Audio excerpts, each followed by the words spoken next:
ഭാര്യയെ വെട്ടി കഷ്ണങ്ങളാക്കി ശരീരഭാഗങ്ങൾ കുക്കറിൽ വേവിച്ചെന്ന് ഭർത്താവിന്റെ കുറ്റസമ്മതം. ഹൈദരാബാദിലാണ് ഞെട്ടിപ്പിക്കുന്ന സംഭവം ഉണ്ടായിരിക്കുന്നത്.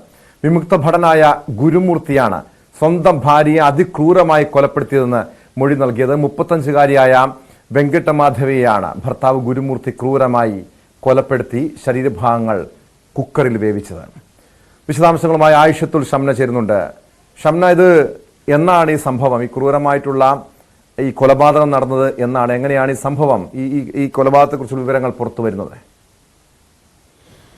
ടോം, കഴിഞ്ഞ 16-ാം തീയതി ജനുവരി 16-ാം തീയതിയാണ് ഈ യുവതിയെ കാണാനില്ലെന്ന് മീർപേട്ട് പോലീസ് സ്റ്റേഷനിൽ ഈ യുവതിയുടെ മാതാപിതാക്കൾ പരാതി നൽകുന്നത്.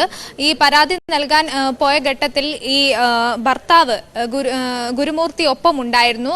ഇങ്ങനെ ഈ മാധവിയെ കാണാനില്ല, വെങ്കിട്ട് മാധവിയെ കാണാനില്ലെന്ന് ചൂണ്ടിക്കാട്ടി ഇവർ 16-ാം തീയതി പോലീസിന് പരാതി നൽകുകയാണ്. മിസ്സിംഗ് കേസായിട്ടാണ് ആദ്യം ഈ ഒരു കൊലപാതകം കേസ് ഫയൽ ചെയ്യുന്നത് മിസ്സിംഗ് കേസായിട്ടാണ്. പക്ഷെ ഈ തുടക്കത്തിൽ തന്നെ ഈ ഭർത്താവിനെ പോലീസിന് സംശയമുണ്ടായിരുന്നു.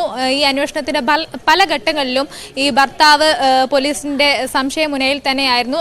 അങ്ങനെയാണ് കൂടുതൽ വിശദമായ ചോദ്യം ചെയ്യലിൽ ഈ പ്രതി കുറ്റം സമ്മതിക്കുന്നത്. ഞാൻ കൊലപ്പെടുത്തിയതാണ്, വെട്ടി നുറുക്കി കൊലപ്പെടുത്തി വേവിച്ച് അത് മൃതദേഹം പല പാക്കറ്റുകളിലായാണ് ഈ കായലിൽ ഉപേക്ഷിച്ചതെന്ന് പ്രതി മൊഴി നൽകുകയായിരുന്നു.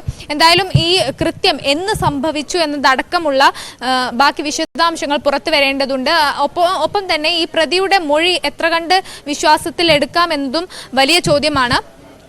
ഇയാളുടെ മൊഴി അനുസരിച്ച് വളരെ ക്രൂരമായ, നാടിനെ നടുക്കുന്ന ഒരു കൊലപാതകം എന്ന് തന്നെ പറയേണ്ടിയിരിക്കുന്നു. കാരണം ജില്ലേലഗുഡയിലാണ് ഇവർ താമസിക്കുന്നത്. ജില്ലേലഗുഡയിലെ അപ്പാർട്ട്മെന്റിന്റെ ശുചിമുറിയിൽ വെച്ചാണ് ഈ കൊലപാതകം നടത്തുന്നത്. ഭാര്യയെ കൊലപ്പെടുത്തി പല കഷ്ണങ്ങളായി വെട്ടി നുറുക്കി അതിനുശേഷം ഈ എല്ലും മാംസവും വേർതിരിച്ചതിന് ശേഷം അത് പൊടിച്ചെടുക്കുന്നു. മിക്സിയിലോ മറ്റോ ഇട്ട് ശരീരഭാഗങ്ങൾ പൊടിച്ചെടുക്കുന്നു. അതിനുശേഷം കുക്കറിലിട്ട് തിളപ്പിക്കുന്നു. ഹൈദരാബാദിലാണ് അതിക്രൂരമായിട്ടുള്ള സംഭവം ഉണ്ടായത്.